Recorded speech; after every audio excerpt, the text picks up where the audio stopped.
erkən orta əsrdə mövcud olmuş 8 türk dövlətidir. Bu 8 türk dövlətindən mütləq qəbulda bir sual olaraq istifadə olunur. Deməli, xalqların böyük köçü nədir bu?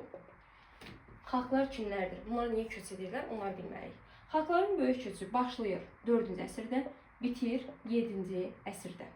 Bu tayfalar əsasən Hunlar, Qotlar, Alanlar və Slavyan tayfalarıdır. Köçlərinin bir sıra iqtisadi, siyasi və sosial səbəbləri var. Yaxşı, ümumiyyətlə Hunların biz bilirik ki, vətənləri Asiya olubdur. Asiyadan gəlirlər Avropaya. İndi baxaq, niyə? Niyə gəldilər Asiya qitəsindən Avropaya? Niyə bunlar köç edirlər? Səbəbləri dedik ki, bu iqtisadi, siyasi və sosial səbəblərinə ayrılır. Sosial səbəbi odur ki, əhalinin sayı çoxalıb. Siyasi səbəb odur ki, Çin dövləti, belə deyək də, narahatçılıq edir. Yəni, Çin dövləti tərəfindən sıxışdırılır. İqtisadi səbəbi odur ki, otlaqlar çatmır bunların yaşaması üçün və buna görə də məcburlar ki, bu qitədən digər bir qitəyə köç etsinlər. Həm də bunların yaşadığı Asiya qitəsi sərt iqlimə malikdir. Bu səbəbdən köç edirlər və köç etdikdən sonra onlar Avropaya gəlirlər və orada bir sıra dövlətləri yaratmış olurlar. Yaxşı, başlayaq həmin o dövlətlərdən. İlk başlayırıq Avropa Hun dövlətindən. Bu dövlətlər çox asandır, amma belə deyək də 8 türk dövləti olduğuna görə burada sonda bəzi qeydlər verəcəm.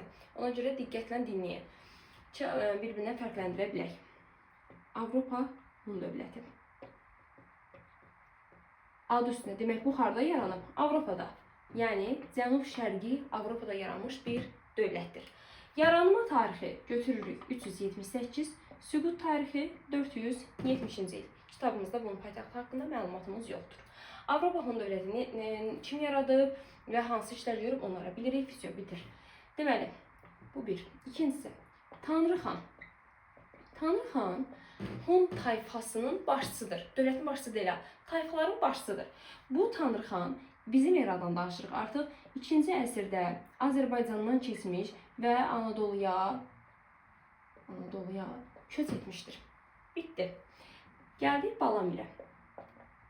Balamir var tayfa başçısı dövrü, var dövlət başçısı olaraq gördüyü iş.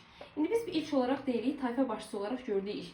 Tayfa başçısı olub 374-cü ildə. Bu 374-cü ildə Don çayı sahilində alanları, Krımda Oskot və yaxud da Qot tayfalarını ağır məğlubiyyətə uğratmışdır. Donda alanları, Krımda Oskotları. Balamirin tayfa başçısı olaraq gördüyü fəaliyyətdir.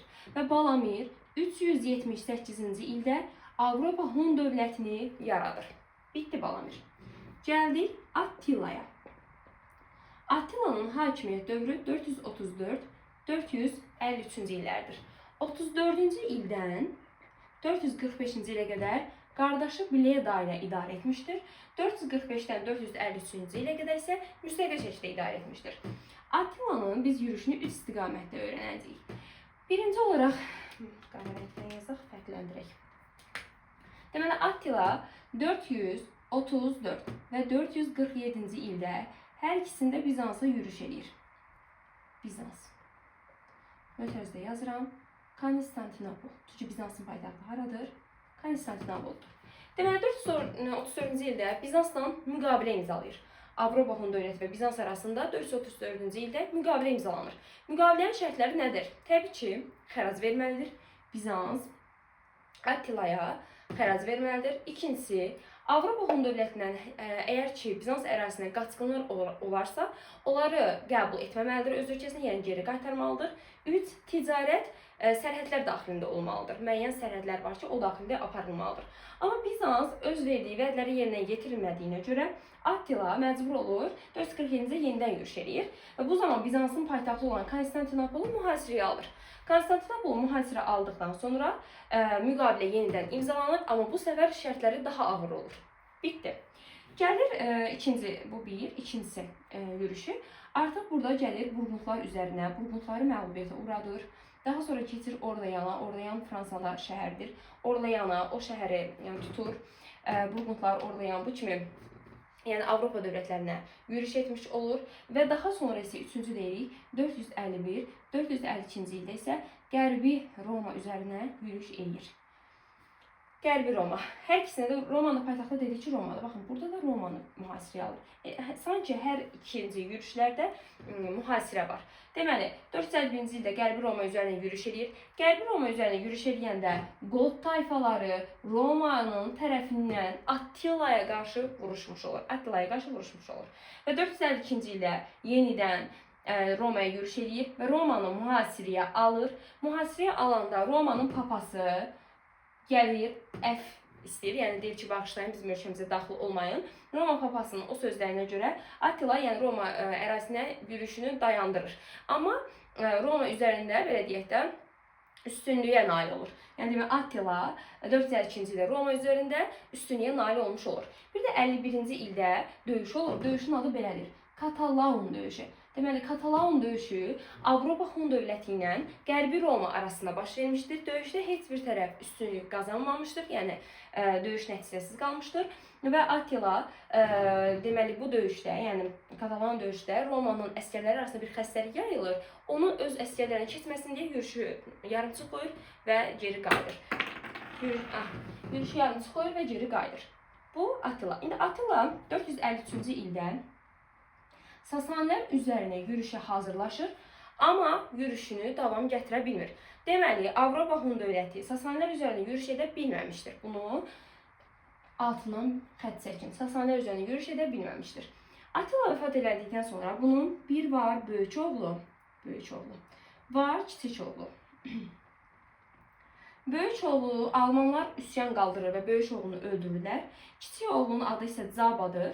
Zaba indiki Macaristanda özünə bir dövlət yaradır, amma o da məğlubiyyətə uğrayır və ölür.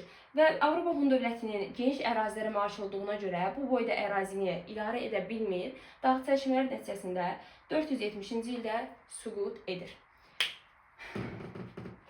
Bu belə. Bu Avropa Hun dövləti bitdi. Keçdik digər dövlətə. Deməli, Avropa Hun dövləti harada yaranıb? Cənub-Şərqi Avropada. Ən güclü hökmdar da Attiladır.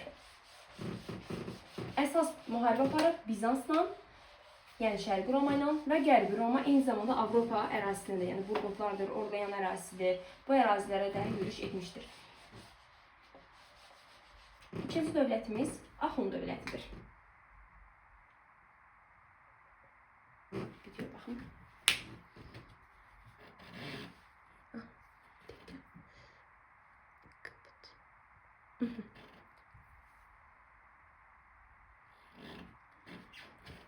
Yaxşı. Gəldik Ahun dövlətinə. Deməli, Ahun dövləti o da yaranmışdır 4-cü əsrin sonu, süqut etmişdir. Rahat yadda qalır rəqəm. 567-567-ci ildə. Paytaxtı Sakala şəhəridir. Mərkəzi Asiyanın cənubunda yaranmış dövlətdir. Yaxşı. Deməli, həm Avropa Hun dövləti, həm də Ahun dövləti hər ikisi də 4-cü əsrin sonunda yaranmışdır.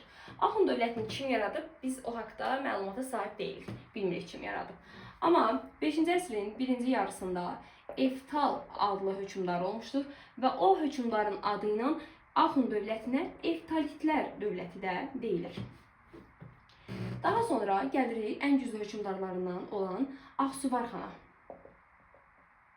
Bu da 5-ci əsrdə hakimiyyətini yazaq. 430-cu ildə hakimiyyətə gəlir Axsuvar xan.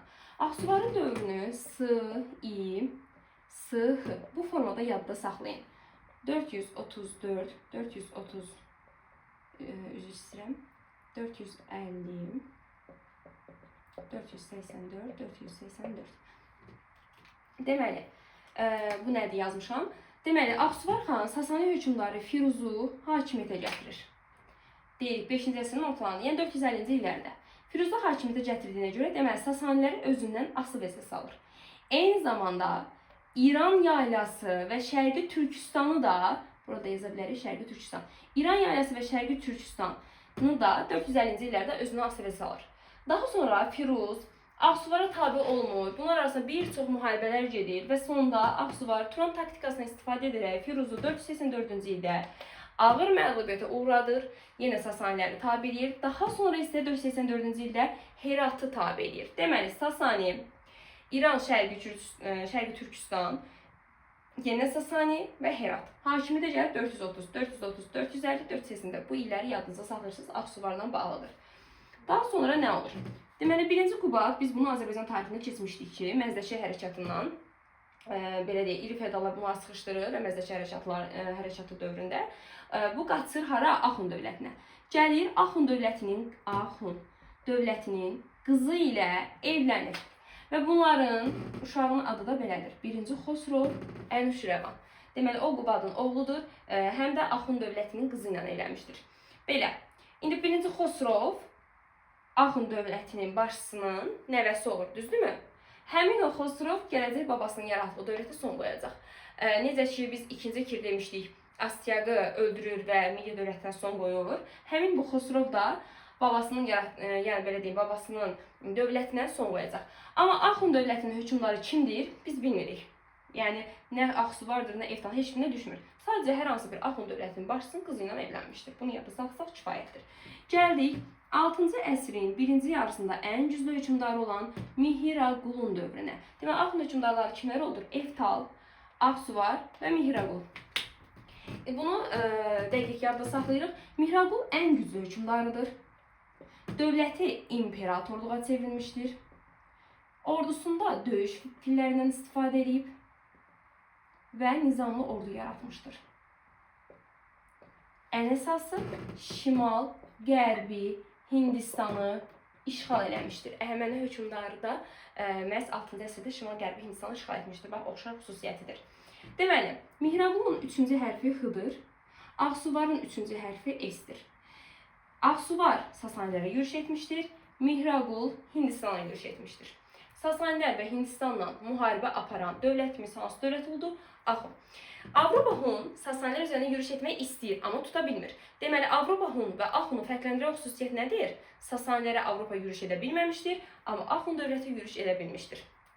Əsas fərqi budur. Axund dövlətində də yenə daxili çəkişmələr olur. Axund dövlətində dini ayrı-seçkilik olur və nəticədə zəifləyir. Bu dövlətə görə kim son qoymuşdur? Deməli, dediyim amma Xosrov. Deməli, Sasani üstə gələk 1-ci Göytürk xaqan Yabqusu İstəmi, çünki xaqan dövlət başçısıdır. Yabqusu İstəmi ilə Sasani şahı Xosrov birləşir və 567-ci ildə Axund dövlətinin varlığına son qoyurlar. Bu arada Sasanilər Axund dövlətinin qərb qonşusudur. Yadınızda saxlayın. Sasanilərin qərb qonşusu Axund dövlətidir. Şərqində isə deyilir ki, Göytürklər yaranmışdır. Deməli, Axund dövlətinə kim son qoyub? Sasanilər və Göytürklərin birləşmiş qüvvələri tərəfindən. Sonra nə olur?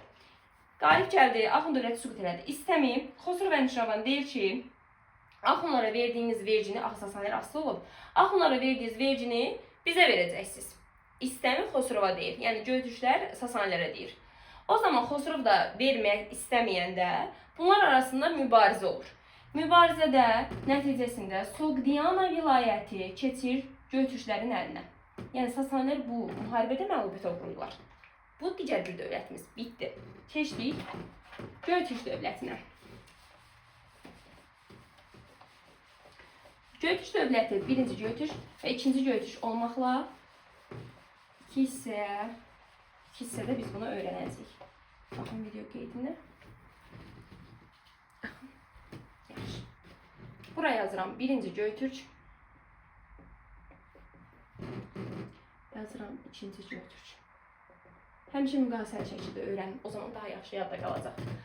Deməli, adı üstündə indiyə qədər biz Türk dövlətlərindən Hun dövləti demişik və yaxud da İskit padşahlığı demişik. İndi də dedik Avropa Hun və Axun. Fikir verirsiniz, heç birinin adını Türk adını çəkmirik. Amma Göytürklər Türk adının ilk forması hesab olunur. Yəni Türk adını ilk dəfə daşıyan dövlət məhz bu Göytürklərdir. Bu hər ikisi də buradan ortaq yazıram. Aşina Türk soyuna mənsubdur. Hər ikisi də Aşina Türk soyudur. Hər ikisində paytaxtı Ötükən şəhəri olmuşdur. Ötükən deyəndə məncə yazı düşdü hansı dövlətinizdə paytaxtı Ötükən olmuşdur. Aşina Türk soyudur və Ötükəndir paytaxtı. Aha. İndi gəldik 1-ci Göytürk dövlətinə. Yaranıbdır 552-ci ildə Parçalanıb 6-cı əsrin 80-ci illəri, ilini də yazıram. Mən düşünürəm ki, illə əzbərləyəndə daha yaxşı yadda qalır. Çünki bunu çevirmək olur. 6-cı əsrin 80-ci illərinin sonu. İkinci Göyçüş dövləti isə 682-ci ildə yaranmışdır. 744-cü ildə süqut etmişdir.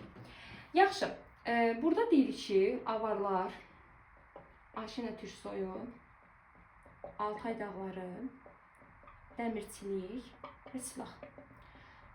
Birinci Göyçüş dövlətinin koduna 3A deyək. Ayşənə Türksoyundandır. Avarların tərkibində olmuşlar 5-ci əsrdə və Altay dağlarının ətəşlərində yaşamışlar. Daha əsasən də dəmirçiliklə məşğul olub silahlar düzəldilmişlər. Yaxşı, başda görə də bunun kimi yaratdığı başlar kimlərdir? Bumin, Muğan və İstəmi. İndi Göyçüşlərdə dövlətin başında durur Xaqan, ikinci şəxs isə Yabqudur. Yabqu sözünün mənası yaxın sözündən yaranıb, yəni Xaqanın ən yaxını. Xaqanın da ən yaxını kim olacaq? Qardaşı, əsasən qardaşı. Demək, Xaqan şərq hissəsini ölkəni idarə edir, Yabqu qərb hissəsini idarə edir. Demək, Xaqan dövlətin başçısıdır, Yabqu ikinci şəxsdir. Adətən Xaqanın qardaşı olur. Niyə şərq hissəsini hökmdar Xaqan idarə edir, hökmdar? Çünki günəş şərq tərəfdən doğur, o səbəbdən. Yaxşı, indi baxaq görək Bumin, Muğan, İstəmi nə işlər görmüşdür. Bumin 552-ci ildə avarlarla müharibə aparmışdır və Göytürk dövlətini yaratmışdır. Paytaxtı da edir Ötkən. Aha, bitdi. Gəldim Muğana. Muğan isə avarları ölkədən tövləliklə qovub çıxarır və Çini asılı hala salır. Mən Avropa xunu və Axun dövlətinə Çin adını çəkdimmi? Xeyr. Demək, Çinlə mübarizə başlayıb Göyçüşlərdə. Çinə özünə asıl əziz salıbdır. Muğan. Gəldim İstəmiyə. İstəmi dedi ki, Xaqan deyil, Yabqudur. Ölkənin qərb hissələrini idarə edir. İstəmin uşaqlar yadda saxlamaq üçün Cavanşirdən istifadə edin. Cavanşir necə, hansı dövlətlərdən mübarizə aparıbsa, İstəmi də demək olar ki, yaxın, uzaq eynidir. Baxın. Deməli, İstəmi Bizansla həm diplomatik münasibətlər, həm də münasibətləri pozulmuşdur. Eyni zamanda Sasanilərlə də həm dostluq, həm də sonra münasibətləri pozulub. O Sövqiyən vilayəti uğrunda eyni zamanda Axund dövlətinə süqut edən indi 2 dəqiqə öncə bunu izah elədim. Demək, Bizansla Sasanilərlə həm dost, həm də müharibələri varmışdır. Eyni zamanda Xəzər tayfasını özünə birləşdirmişdir. Kim? İstəmi. Burada Bizans adını çəkdim. Bizansla bir də kim mübarizə aparıb? Deməli, Attila. Attila ilə İstəminin oxşar xüsusiyyəti nədir? Bizansla müharibə. Bizans, Sasani və Xəzər tayfasını buna fikir verir, çünki Xəzər dövləti xaqanlığı yaramayıbdır. Ona görə biz buna tayfa deyirik. Birinci Göyçüş dövləti bitdi. Burada qeyd verəcəm, daha sonra ikinci Göyçüş dövlətindən keçəcəm. Deməli, birinci Göyçüş dövlətində yenə də Çinli qızları ilə yaxınlaşma olur. Çünki Çinli asıl vəziyyəti salıblarsa, mütləq oradan da qız alacaqlar. Sanki Türk belə deyəndə Göyçüş ərazisində qız yoxdur. Çinlərdən qızlar alırlar, həmin o qızlar yenə də o nicət diplomatiyası üzündən necə Avropa Böyük Hun dövləti dağılmışdı. Bu da onun üzündən dağılır və Buddizm dini olur. Bu Buddizm dininin də qəbul olması Göyçüşlərə yad olduğuna görə bunlar belə deyək, dövlət parçalanır. Və 588-ci ildə Şərqi Göyçüş və Qərbi Göyçüşə parçalanmış olur. 630-cu illərdə Şərqi Göyçüşü, 650-ci illərdə isə Qərbi Göyçüş Çin dövlətindən asılı hala düşmüşdür. Şərqi Göyçüş 630-cu illərdə, Qərbi Göyçüş 650-ci illərdə Çindən asılı olur. Çinə qarşı 639-cu ildə Kürşadın rəhbərliyi ilə üsyan qalxır. Amma Kürşad ölməsə də məğlubiyyətə uğrayır. 682-ci ildə isə İltəris demək, Qutluq desə daha doğru olar. Qutluğun başçılığı ilə üsyan olur. Qutluğun düzü ikinci adı İltərisdə fərq yoxdur. Amma bu şəkildə yadınızda saxlayın. Qutluğun rəhbəri ilə üsyan olur. Amma bu üsyanda Qutluq Çinə qarşı qalib gəlir. Demək, Kürşad üsyanında, Qutluq üsyanında Çinə qarşı baş vermişdir. Kürşad məğlub olur, Qutluq isə qalib gələrək ikinci Göyçüş dövlətini yaradacaq. Yaxşı, indi gəldik ikinci Göyçüş dövlətinə. İkinci Göyçüş dövlətinin də dediyim kimi 682-704-dədir.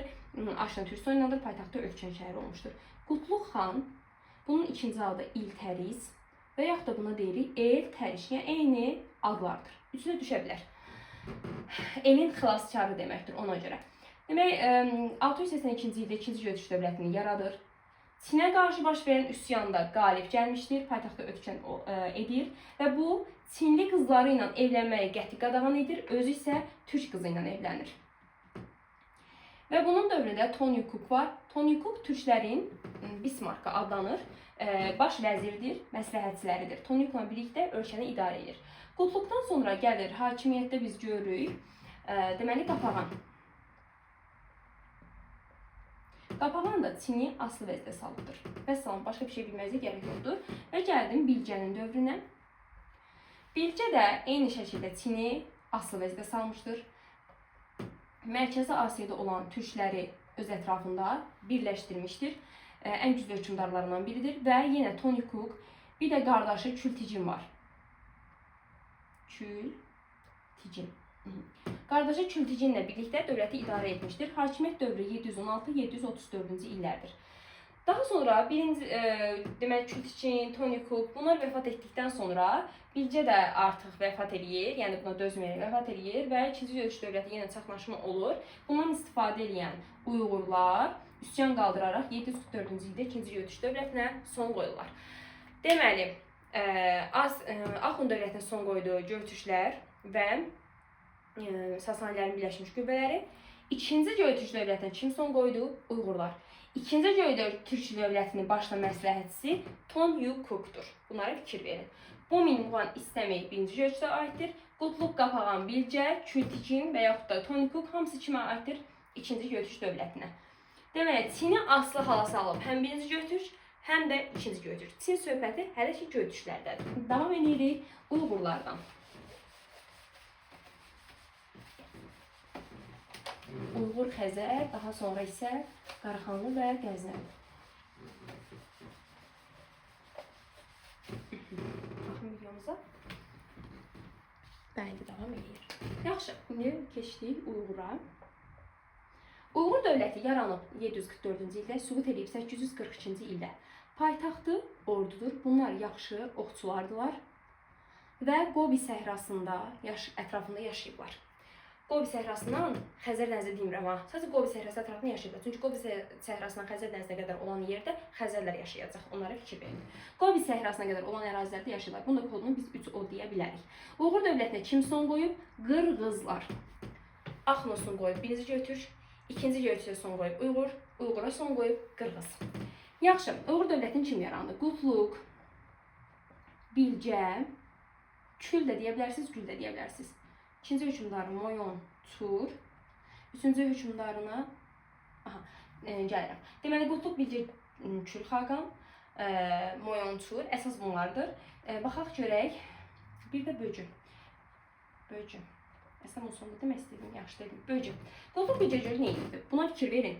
Qarlıq və yaxud da Qarluq və Bas Mil tayfalarının öz ətrafında birləşdirərək Uyğur dövlətinin əsasını qoyubdur. Qarluq tayfasının sözünə fikir verin. Qarluqları öz ətrafında birləşdirmişdir. Kim? Qutluq, Bilgə və 744-cü ildə Uyğur dövlətinin əsasını qoymuşdur.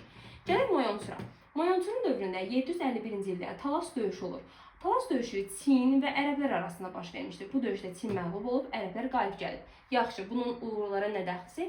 Uyğurlara dəxlisi odur ki, ərəblər axı 8-ci əsrdə türklərə önəm verirdilər. Ərəblər həmin o İpək yolunun nəzarətini, Mərkəzi Asiyada İpək yolunun nəzarəti verir Uyğurlara, yəni Moyontura. Moyontur buna rəhbərlik edir və bunun nəticəsində Uyğurlar Çinin daxili işlərinə artıq qarışırlar. Və Moyontur Tan imperatorunu hakimiyyətini bərpa edir. Yəni Tan imperatorunu hakimiyyətə salmışlar, o Moyontura müraciət edir və o gəlir Tan imperiyasının belə deyək də yenidən hakimiyyətini bərpa edir. Bu belə. Gəldim Böcün dövrünə. Böcün dövründə Tibetləri yenidən tabe edir və Çinin bütün ticarətinə nəzarət edir və o qədər Çinə yaxınlaşır ki, Çində olan mani təlimini də qəbul edir. Bu isə Uyğur dövlətinə yad bir din idi. Nəyə görə? Çünki mani təlimi deyir ki, müharibə aparanda sən yəni qəti şəkildə müharibə girməməlisən, ancaq sülh və əmin-amanlıq içərisində yaşamalısan. Bu da türk dövlətinin yad bir anlayışdır. Çünki bunlar ancaq hər hansı bir at üstündə döyüşlərə öyrəniblər. Yəni birdən-birə sən deyə bilməzsən ki, türklər heç nə eləməyək, ancaq sülh və belə deyək də bollıq bərəkət içərisində yaşayaq. Ona görə bu Uyğur dövlətinə yad bir din olduğuna görə Uyğur dövlətinə dini ixtilaflar olur, daxili çəkişmələr olur və nəticədə Qırğızlar üsyan edir, Uyğur dövlətinin varlığına son qoyurlar. Uyğur dövləti də belə bitmiş oldu. Deməli, Tibetlər var. Monqol və Tibet. Monqol və Tibet yəni yanımıza nə düşür? Mete tanrı düşür. Mete ilə böcünün oxşar xüsusiyyəti odur ki, Tibetləri özlərinə tabe ediblər. Deməli, Çin harda? Çin hansı dövlətlər Çinlə mübarizə apardı? Birinci götür, ikinci götür və Uyğur. Bitdi. Hansı dövlətlər Bizansla mübarizə aparıb? Avropaxun, yəni Attila ilə kim istəmir, yavqı olan istəmir, yəni götürürlər. Keçirik Xəzərlərə. Xəzər dövləti deyərdim ki, ən rahatıdır. Çünki bunu Azərbaycan tarixində biz keçmişik. Xəzər. Təxminən yaranıb 650-ci illərdə, süqut edib 965-ci ildə. Xəzərin paytaxtı Bələncər, ikinci paytaxtı Səməndər, üçüncü paytaxtı isə İdildir. Və Xəzərlərə son qoyub Kiyev Rus dövləti. Svyatoslav. Svyatoslav Kiyev Rus dövlətinin başçısıdır. Xəzərlərə son qoymuşdur. Xəzərləri Azərbaycan tarixinə bir də əlaqələndirək. Azərbaycanın ilk gəlişləri, Xəzər tayfasının ilk gəlişi 629-630-cu illər olmuşdur. Sonra Azərbaycanda 662-ci ildə Cavanşirlə döyüşdə məğlub oldular. 664-665-ci ildə Cavanşirə qalib gəldilər. Birinci Bələncər döyüşü 643, ikinci 653, üçüncü deyək 722, 731 Savalan döyüşü, 738-ci il isə Hilat və yaxud da Van döyüşüdür. Bu isə ərəblərlə olan döyüşləridir. Hansında qalib gəlmişdilər? 643, 653 və 731-ci ildəki, yəni döyüşlərdə, yəni Savalan döyüşü, birinci, ikinci Bələncər döyüşündə Xəzərlər ərəblər üzərində qalib gəlmişdir. Bu isə Azərbaycanın yürüşləridir. Xəzərlər başqa hansı dövlətlərdə mübarizə aparıblar? Deməli, Bulqar Türk dövləti ilə mübarizə aparıblar. Eyni zamanda Bizansla müharibə aparıblar, ərəblərlə müharibə aparıblar, Albaniya ilə müharibələri var və Kiyev Rusları ilə. Əslində Kiyev Rus dövlətini özlərinə tabe edirlər. Daha sonra isə Kiyev Rus dövləti Xəzərləri özünə tabe eləmiş olur. 8-ci əsrdə biz demişdik ki, Ərəb-Xəzər müharibəsinin sonuncu mərhələsidir, Abbasilərin sonuncu mərhələsidir. 8-ci əsrdə həm bu Xəzərlər İslam dinini qəbul etmişdir, həm də Yahudilik və yaxud Musəvilik, bir də buna İudaizm deyə bilərik. İudaizm. Üçü də eyni anlayışdır. Yahudilik və İslam dinini qəbul edib 8-ci əsrlər. 8-9-cu əsrlər Xəzər asayişi dövrüdür, yəni ən inkişaf etmiş dövr hesab olunur. Amma daha sonra isə Xəzərlər zəifləyir. Niyə zəifləyir? Birincisi ərəblərlə aparılan müharibələr, ikincisi Peçeniklərin yürüşləri, üçüncüsü isə dini pərakəndəlik. Bu səbəbdən Xəzərlər zəifləyir və 965-ci ildə Ruslar tərəfindən varlığına son qoyulmuşdur. Paytaxtlarında vurğuladım. Əsas buna fikir verin, 8-ci əsrlər. Demək olar ki, hər şey 8-ci əsrdir. Sadəcə 8-9-cu əsrlər deyilir ki, Xəzər asayişi dövrüdür. Baxın, Xəzərlərdən bu qədər və son olaraq iki dövlətimiz Qaraxanlılar və Qəznəlilərdir. Bax, bura qədər dövlətləri izah elədik, düzdürmü? Ümumiyyətlə, ərəblərin zəifləməsi nəticəsində yaranan dövlətlərdən biri məhz Qaraxanlı, digəri isə Qəznəlidir. Artıq bunlar ərəblərin zəifləməsi nəticəsində yaranıbdır. Necə ki, ərəblərin zəifləməsi nəticəsində yaranmışdır Azərbaycanda Şirvanşah Sazı Rəbadi Şəddadi. Türklərdə də deyirik ki, Qaraxanlılar və Qəznəlilər ərəblərin zəifləməsi nəticəsində yaranmış feodal dövlətlərdir. Baxın, video davam edir. Yaxşı. Yazıram. Qaraxanlı. Qaraxanlı dövləti. Deməli, Qaraxanlılarda da necə Qarlıq tayfaları var. Qarlıq tayfaları həm Uyğurlardadır, həm də Qaraxanlılardadır. Qarlıq tayfaları da məhz Aşina soyundandır. Ümumiyyətlə, burada qeyd edirəm. Aşina türk soyuna mənsub olubdur. Birinci götürüş, ikinci götürüş, ikinci götürüş, Xəzərlər, bir də Qarlıq tayfaları. Bunlar nəyə məxsusdur? Aşina türk soyuna məxsusdur. Qarlıq tayfaları harda oldu? Bir, Uyğurlarda, iki, Qaraxanlılarda. Uyğurla Qaraxanlını həmişə əlaqələndirin. Deməli, Uyğurları yaradıb Qutluq, Bilgə, Kür. Qaraxanlını yaradıb Qutluq, Bilgə, Qədir. Sadəcə axırı Qədirlə bitir. Uyğurdakının axırı Güldür və ya da Kül də deyə bilərsiniz. Qədirlə bitən Qaraxanlılardır. Qaraxanlı yaranıb 843-də, süqut edib 1212, yəni 1212-ci ildə. Qaraxanlıların paytaxtları Balasakun, Kaşgar və Uzyen şəhərləridir. Aşina türk soyundandır. Yaxşı, Qutluq, Bilgə, Qədir neynədir? Heç nə, Qaraxanlı dövlətini yaradır. Əsas bizə lazım olan Satıq Buğradır. Satuk Buğradan daha çox testlərə düşür. 932-ci ildə 32 deyib 34 yazıram. 932-ci ildə İslam dinini qəbul edir. 942-ci ildə paytaxtı köçürür Kaşqara, fikir verin. Kaşqaranın yerinə bəzən Balsakın yazırlar və özünə Xaqan titulu verir. Yəni Xaqan titulunu qəbul edir. Xaqan yerinə Nəbi Sultan falan yazırlar. Xaqan titulu qəbul edir. Kaşqara köçürür paytaxtı və İslam dinini qəbul edir. Yadınızda saxlayın. Qaraxanlı dövləti İslam dinini qəbul edən ilk türk dövlətidir. Yəni Qaraxanlıya qədər heç bir türk dövləti İslam dinini qəbul etməmişdir. Əslində bu sözü deyirik, yəni bunu yazırıq, kitabda yazılan deyirik, amma məsələn Xəzərlər də türk tayfasıdır, yəni türk dövlətidir. Onlar da məsəl üçün 8-ci əsrdə artıq bir hissəsi İslam dinini qəbul etmişdir. Nəyə görəsə kitabda o formada yazılır. Bu da dərsliklərimizin mənfi xüsusiyyətlərindən biridir. Yəni o şəkildə də qəbul edilir. Yəni Qaraxanlılar İslam dinini qəbul edən ilk türk tayfasıdır və 10-cu əsrdə hətta Quranın təfsiri də yazılmışdır və türk dilindən tərcümə olunmuşdur. Bir də Qaraxanlılar 999-cu ildə Samanilər dövlətinə son qoyur. Qaraxanlı plus Qəznəlilər birləşir və 999-da Samanilərin varlığına son qoyurlar. Samanilərlə mübarizə aparan Azərbaycan feodal dövləti də hansı idi? Eşidirəm sanki Yusif Sazovlu, yəni Sazilər dövlətinin başçısı. Demək, Sazilərlə Qaraxanlıların oxşar xüsusiyyəti odur ki, Samanilərlə müharibə aparıblar. Və Qaraxanlılar dövləti 1042-ci ildə iki hissəyə parçalanır. Şərqi Qaraxanlı, Qərbi Qaraxanlı. Bu da göytüşlərindən oxşar xüsusiyyətidir ki, iki hissəyə parçalanmışdır. Şərqi Qaraxanlıya son qoyur Qarakitaylar, Qərbi Qaraxanlıya son qoyur Xarəzmşahlar. Bu sözə fikir verin, Xarəzmşahlar bizə çox lazım olacaq.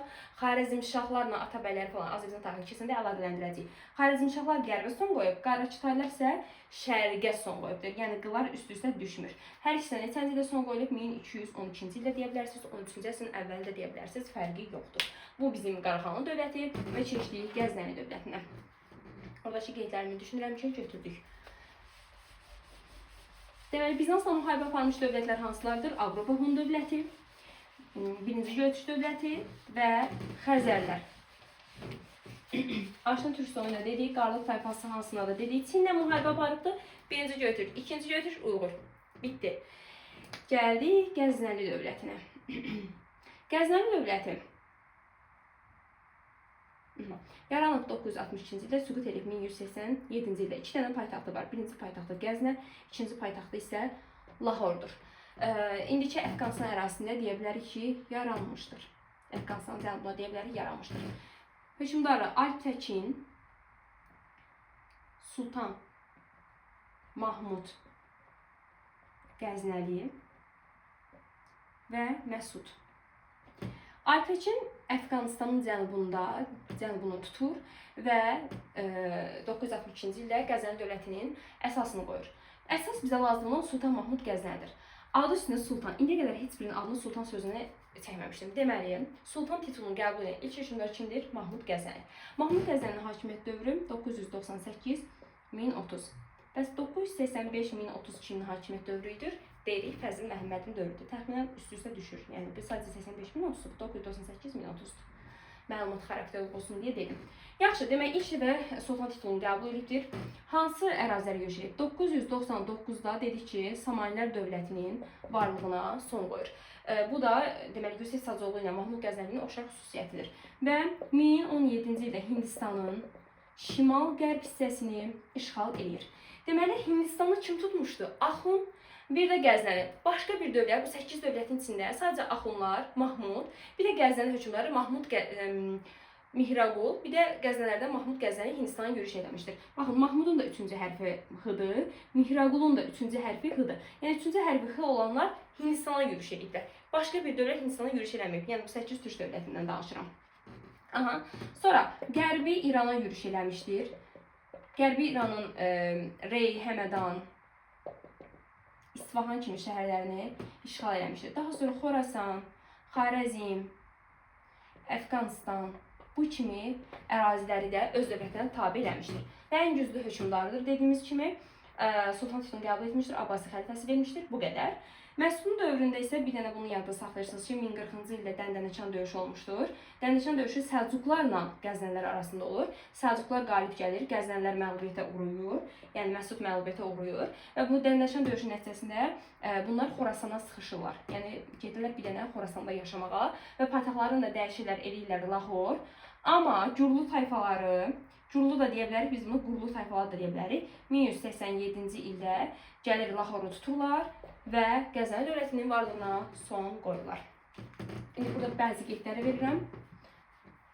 Hər biri yarı səhifəlik bir qeyddir. Yəni bunları bilmək məncə çətin deyil. Sadəcə qəbulda, bu ilin qəbulunda fərqlik etmişlər. Sualın başlığında Bizansdan fərqli olaraq sözünü yazmışlar və sxem çəkmişlər bunların bu dövlətlərə aid. Uşaqların çoxu Bizansdan fərqli sözünü görməmişdir və cavabları qeyd eləmişlər. Məsələn, Hindistan deyək ki, Axundu, Qəznəli bu şəkildə yazmışlar.